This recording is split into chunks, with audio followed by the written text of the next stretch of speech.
আসসালামু আলাইকুম। সবাইকে স্বাগত জানাচ্ছি বিডিভিউজে। আপনাদের সঙ্গে আছি আমি সুরভি দিবা। তুরস্ক, সৌদি আরব ও পাকিস্তানের মধ্যে স্বাক্ষরিত মক্কা জয়েন্ট ডিফেন্স এগ্রিমেন্ট মধ্যপ্রাচ্য ও মুসলিম বিশ্বের নিরাপত্তা রাজনীতিতে একটি গুরুত্বপূর্ণ নতুন সমীকরণের ইঙ্গিত দিচ্ছে। গত ৭ আগস্ট স্বাক্ষরিত এই প্রতিরক্ষা চুক্তির আওতায় তিন দেশ শুধু রাজনৈতিক ও সামরিক সহযোগিতা বাড়াবে না, বরং প্রতিরক্ষা শিল্প, প্রযুক্তি, যৌথ সামরিক মহড়া এবং অস্ত্র উৎপাদনেও ঘনিষ্ঠভাবে কাজ করার পরিকল্পনা করছে। তুরস্কের প্রতিরক্ষা মন্ত্রণালয় বৃহস্পতিবার জানিয়েছে, চুক্তির বাস্তবায়নের জন্য তিন দেশের প্রতিরক্ষামন্ত্রী, পররাষ্ট্রমন্ত্রী এবং সামরিক বাহিনীর প্রধানদের সমন্বয়ে বিভিন্ন রাজনৈতিক ও সামরিক কাঠামো গড়ে তোলা হবে। ফলে এটি কেবল একটি প্রতীকী প্রতিরক্ষা চুক্তি নয়, বরং দীর্ঘমেয়াদী প্রাতিষ্ঠানিক সামরিক সহযোগিতার ভিত্তি তৈরির উদ্যোগ হিসেবে দেখা হচ্ছে। আরব নিউজের বিশ্লেষণ থেকে আরও জানাচ্ছেন ওয়াহিদ ফারুকী।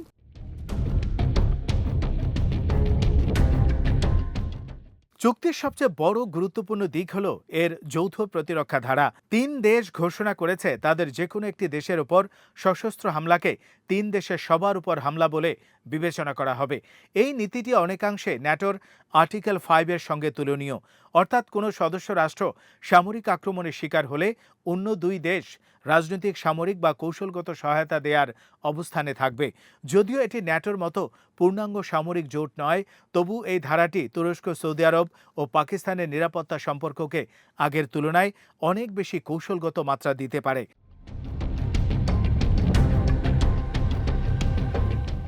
চুক্তির পেছনে বর্তমান মধ্যপ্রাচ্যের নিরাপত্তা পরিস্থিতি বড় ভূমিকা রাখছে। ইরান যুক্তরাষ্ট্র সংঘাত এবং এর ফলে উপসাগরীয় অঞ্চলে তৈরি হওয়া উত্তেজনা সৌদি আরব সহ উপসাগরীয় দেশগুলোর নিরাপত্তা উদ্বেগ বাড়িয়ে দিয়েছে।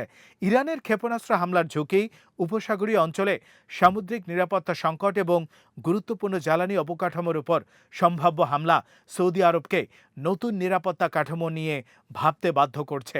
এই বাস্তবতায় তুরস্ক ও পাকিস্তানের সঙ্গে প্রতিরক্ষা সহযোগিতা রিয়াদের জন্য একটি অতিরিক্ত কৌশলগত নিরাপত্তা স্তর তৈরি করতে পারে।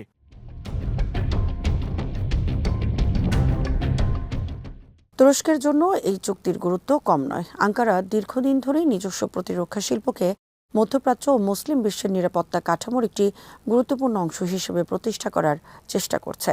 তুরস্কের ড্রোন, সাঁজোয়াজান, ক্ষেপণাস্ত্র, রাডার, নৌযান এবং অন্যান্য প্রতিরক্ষা প্রযুক্তি ইতোমধ্যেই আন্তর্জাতিক বাজারে পরিচিতি পেয়েছে। সৌদি আরবের বিপুল প্রতিরক্ষা বাজেট এবং পাকিস্তানের সামরিক উৎপাদন ও প্রকৌশল সক্ষমতার সঙ্গে তুরস্কের প্রযুক্তিগত সক্ষমতা যুক্ত হলে তিন দেশের মধ্যে একটি শক্তিশালী প্রতিরক্ষা শিল্প সহযোগিতা গড়ে উঠতে পারে।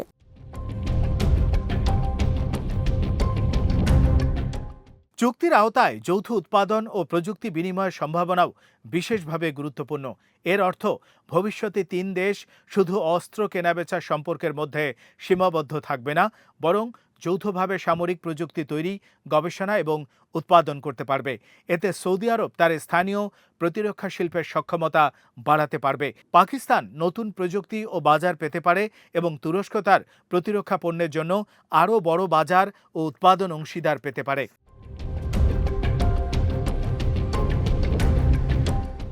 বিশেষ করে ড্রোন, ইলেকট্রনিক যুদ্ধ ব্যবস্থা, আকাশ প্রতিরক্ষা, ক্ষেপণাস্ত্র প্রযুক্তি এবং নৌ প্রতিরক্ষা ক্ষেত্রে সহযোগিতার সুযোগ তৈরি হতে পারে। যৌথ সামরিক মহড়ার পরিকল্পনাও এই চুক্তির বাস্তব সামরিক গুরুত্ব বাড়াবে। নিয়মিত মহড়ার মাধ্যমে তিন দেশের সেনা, নৌ ও বিমান বাহিনীর মধ্যে সমন্বয় বাড়তে পারে। একই সঙ্গে যুদ্ধকালীন যোগাযোগ, গোয়েন্দা তথ্য বিনিময়, কমান্ড ও কন্ট্রোল এবং দ্রুত প্রতিক্রিয়া সক্ষমতা উন্নত হতে পারে। তবে এসব সহযোগিতা বাস্তবে কতটা গভীর হবে তা নির্ভর করবে তিন দেশের রাজনৈতিক সিদ্ধান্ত এবং পারস্পরিক সামরিক আস্থার উপর।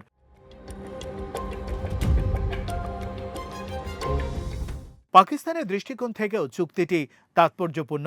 ইসলামাবাদ ঐতিহাসিকভাবে সৌদি আরবের সঙ্গে ঘনিষ্ঠ নিরাপত্তা সম্পর্ক বজায় রেখেছে এবং তুরস্কের সঙ্গেও সামরিক সহযোগিতা ক্রমাগত বাড়িয়েছে। ফলে এই তিন দেশের সমন্বিত কাঠামো পাকিস্তানকে মধ্যপ্রাচ্যের নিরাপত্তা রাজনীতিতে আরও সক্রিয় ভূমিকা নেয়ার সুযোগ দিতে পারে। একই সঙ্গে পাকিস্তানের প্রতিরক্ষা শিল্পের জন্য সৌদি বাজার এবং তুরস্কের প্রযুক্তিগত অংশীদারিত্ব নতুন সম্ভাবনা তৈরি করতে পারে।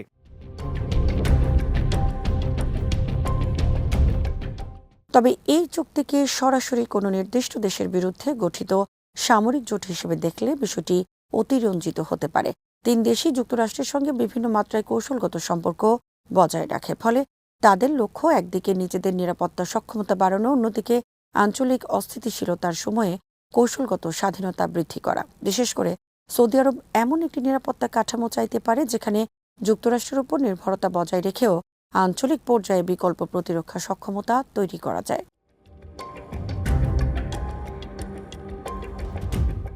সবচেয়ে বড় প্রশ্ন হলো চুক্তির যৌথ প্রতিরক্ষা ধারা বাস্তবে কিভাবে প্রয়োগ করা হবে। কোনো সদস্য দেশের উপর হামলা হলে অন্য দুই দেশ সরাসরি সামরিক হস্তক্ষেপ করবে নাকি রাজনৈতিক গোয়েন্দা ও সামরিক সহায়তার মধ্যে সীমাবদ্ধ থাকবে তা এখনও পরিষ্কার নয়। এছাড়া তিন দেশের ভিন্ন ভিন্ন জাতীয় স্বার্থ এবং আঞ্চলিক অগ্রাধিকারের কারণে ভবিষ্যতে সিদ্ধান্ত গ্রহণের ক্ষেত্রে মতপার্থক্য দেখা দিতে পারে।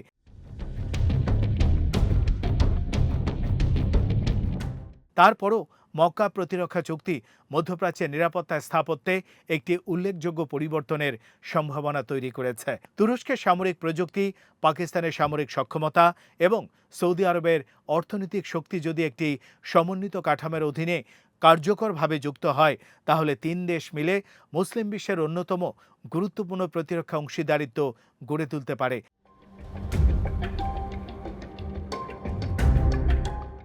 বিশেষ করে ইরান যুক্তরাষ্ট্র উত্তেজনা, উপসাগরীয় নিরাপত্তা সংকট এবং আঞ্চলিক শক্তির প্রতিদ্বন্দ্বিতার সময় এই উদ্যোগের কৌশলগত গুরুত্ব আরও বাড়তে পারে।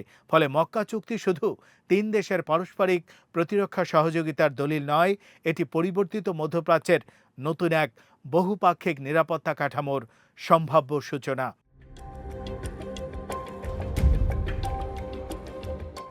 আজ এখানেই শেষ করছি। সবাই ভালো থাকুন, সুস্থ থাকুন আর দেখতে থাকুন বিডি ভিউজ। চ্যানেলটি ভালো লাগলে সাবস্ক্রাইব করুন, সংযুক্ত থাকুন আমাদের ফেসবুক পেজে। আল্লাহ হাফেজ।